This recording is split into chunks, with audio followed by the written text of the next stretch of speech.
Racing at first attempt and Angelique... Lightly raced as a 2-year-old, Minuteman was South Australia's best 3-year-old during 1962-63, winning 10 races, including 3 classics, the South Australian Sires Produce Stakes, the South Australian St Leger and South Australian Guineas.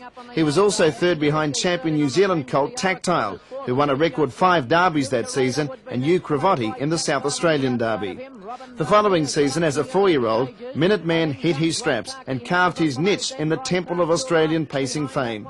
Stringing together a number of wins at home and in Victoria, Minuteman gave notice he was better than average when he led throughout to win the time-honoured A.G. Hunter Cup at the Melbourne Showgrounds in January 1964. Clear of Angelique running second, half a length on the outside there to Maestro's Melody on the outside. Future Raiders tucked in on the rails, then Tiara Court on the outside, and here's Robin Dundee going right around the outside. You can pick up the white bridle as Robin Dundee pounces on them, and Tactile is following him through as they go towards the furlong post. It's Minuteman in front, a half a length to Robin Dundee, and on the rails is Angelique, and there's one coming down the outside. It's Tactile. They come down to the judge, but they've got 3 laps to go. Minuteman from South Australia on the rails in front, Tactile up on the outside of him, and the one in on the rails is Angelique, and Robin Dundee next, followed then by Future Raider, Maestro's Melody.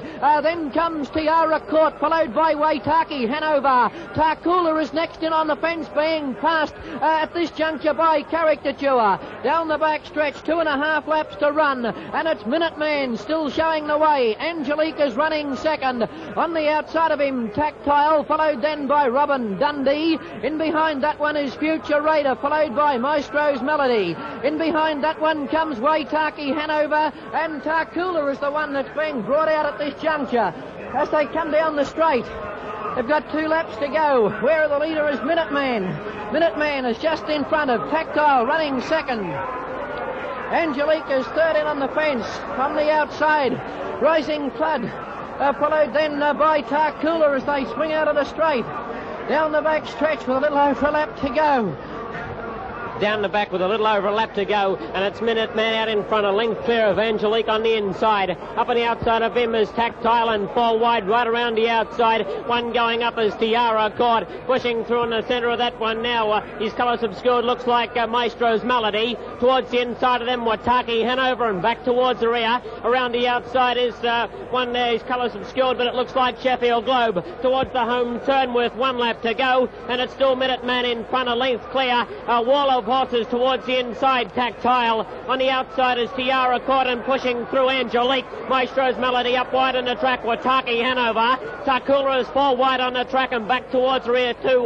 One going through is Caricature, and also one around the outside of him, Maestro's Melody. 2.5 furlongs to go. It's still Minuteman, 3/4 of a length clear of going through to Angelique on the inside. Out wide would be one Tactile. In the 4th place, Robin Dundee, followed by Waitaki Hanover, pushing up in the centre. Caricature on the inside of him, and here comes Tarcoola, 4 wide around the outside. At the furlong post, it's still Minuteman, well clear. Half a length clear of Robin Dundee, 3 wide. Tactile 2 wide, and Angelique on the inside from Caricature and Waitaki Hanover. They straighten up, and it's Minuteman in front from Robin Dundee down the outside. But it's Minuteman's A.G. Hunter Cup, and Minuteman goes on to win. At Robin Dundee second, Angelique third from Waitaki Hanover. Tactile Future. It was his 15th win for stake earnings of more than £5,100. But the best was yet to come. Less than 2 months later, Minuteman earned himself a lasting place in record books when he won the 1964 InterDominion Grand Final at the Showgrounds, but not without first giving his connections a period of great strain and anxiety. Cardigan Bay provided the highlight of opening night when he won his heat from 36 yards in track record time. His task was made a little easier, however, when Minuteman, who was usually a faultless and brilliant beginner, broke at the start and galloped badly. Minuteman made amends when he won his heat on the second night. Connections caused a stir when they requested and were granted permission to scratch Minuteman from his final heat over the marathon 15.5 furlongs. Pre-post favourite, Minuteman was suffering from arthritis of the near 4 fetlock joint, combined with a slight attack of laminitis or inflammation of the hoof. Well, the crucial time is Wednesday night. Are you confident of Minuteman recovering? Well, I suppose I'm a bit cheeky, but I've seen some miraculous improvements with this horse when he's been sore before, but I've never seen him quite as bad as this. How will you work him, Eric? We intend to take him to the beach tomorrow. If it's calm enough, I can work him in the water without hurting his legs.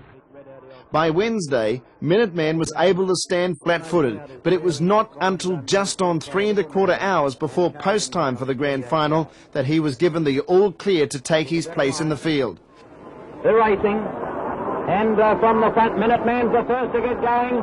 There's going up in the air, Le George and Angelique is galloping too. Robin Dundee locked wheels with Smoke Cloud. Cardigan Bay got away all right, but Minuteman the leader. Settles down in front of Angelique second, Pippericki up the track third, and Red Adios moving through into the death seat. Then Tactile, who's under the whip but got away brilliantly, followed then behind them at the head of the others by Little Mary. 12 yards to Smoke Cloud and Robin Dundee, another 6 to Cardigan Bay, and Le George's last. At the judge, 4 laps to go, and the leader is Minuteman. A sulky's length to Red Adios. In third place then on the rails is Angelique in the box seat. Tactile driven with the whip for the first 2 furlongs, and they're followed by Pippericki, caught in no man's land with Little Mary. Robin Dundee making ground next, followed by Smoke Cloud, Cardigan Bay, and last is Le George. Down the back, they're going at about a 2.9 bat at the moment, maybe faster. Minuteman in front, a sulky's length to Angelique. Red Adios in the death seat on the outside. Fourth Tactile shading Pippericki, who's got in on the fence. Then Little Mary. Robin Dundee is last of the main bunch. 8 yards away, Smoke Cloud. Here's Cardigan Bay asked for his first effort, moving up on the outside of Smoke Cloud, and Le George brought up the rear. In the straight, 3 laps to go, and it's Minuteman a sulky's length clear of Red Adios. On the rails is Angelique. Then Tactile racing on the outside of Pippericki from Little Mary, Robin Dundee. Cardigan Bay trailing Robin Dundee, and then Smoke Cloud, and last of all Le George. They race out of the straight towards the milepost, and it's still Minuteman, the South Australian, with Hurley having a good hold on it. A sulky's length to Angelique and Red Adios, a similar distance to Pippericki. Tactile on the outside of it. Then a sulky's length away, Little Mary, followed by Robin Dundee, racing one out from the fence. Cardigan Bay on the outside of Smoke Cloud, and Le George brought up the rear 48 yards from the lead. 7 furlongs to go. It's still about a 2.9 bat, and the leader Minuteman slowing them up a little here. Only a couple of yards to Red Adios, who moves past Angelique. 2 yards away on the outside, Tactile. Pippericki on the rails, followed then by Little Mary. Smoke Cloud on the inside of Robin Dundee, and Le George and Cardigan Bay are together last. 2 laps to go in the final, and the leader Minuteman, with Hurley having a look around at the opposition. A sulky's length in front of Red Adios, ahead away Angelique on the rails from Tactile. On the fence, Pippericki, and they were followed by Little Mary, and then came on the rails next Smoke Cloud from Robin Dundee. Then Le George, and last still Cardigan Bay.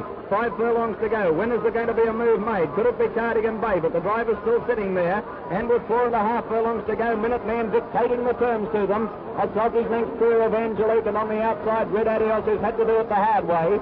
Then Tactile, Pippericki, Little Mary, followed next in the field by on the rail Smoke Cloud, Robin Dundee, Le George, and Cardigan Bay last with 4 furlongs to travel. They head up for home for the bell, and Minuteman under a tight rein is the leader. Red Adios second from Angelique third, then Tactile from Pippericki, Little Mary. Next Smoke Cloud, Robin Dundee, Le George, and Cardigan Bay last. They pass the judge. 1 lap to go, and it's still Minuteman pacing stylishly. 2 yards to Red Adios, Angelique. Tactile's coming out first. Little Mary behind him as they go to the back, and Cardigan Bay still last. 2 furlongs to go, and the leader Minuteman, Red Adios, is beaten. Angelique in a pocket. Tactile is 3 wide, but Hurley's very confident on this leader, and Cardigan Bay can't win.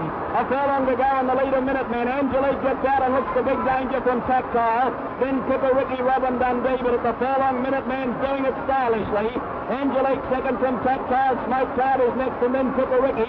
Minuteman headed for home, nicely clear. Angelique under the whip, the only danger. It's Minuteman in front from Angelique, and the South Australians too good. Minuteman wins the InterDominion from Angelique. Third placing to Tactile. Fourth Smoke Cloud, then Robin Dundee. Next Cardigan Bay, Le George, Pippericki, Red Adios, and last to finish in the race was Little Mary. A training triumph to Eric Hurley. The driver of Minuteman had a sick horse on his hand, suffering from arthritis and laminitis. Couldn't start in the third heat of the championship. He got into the post, perfectly fit, drove a masterly race in front, and has clinched this magnificent £30,000 grand final of the InterDominion Championship.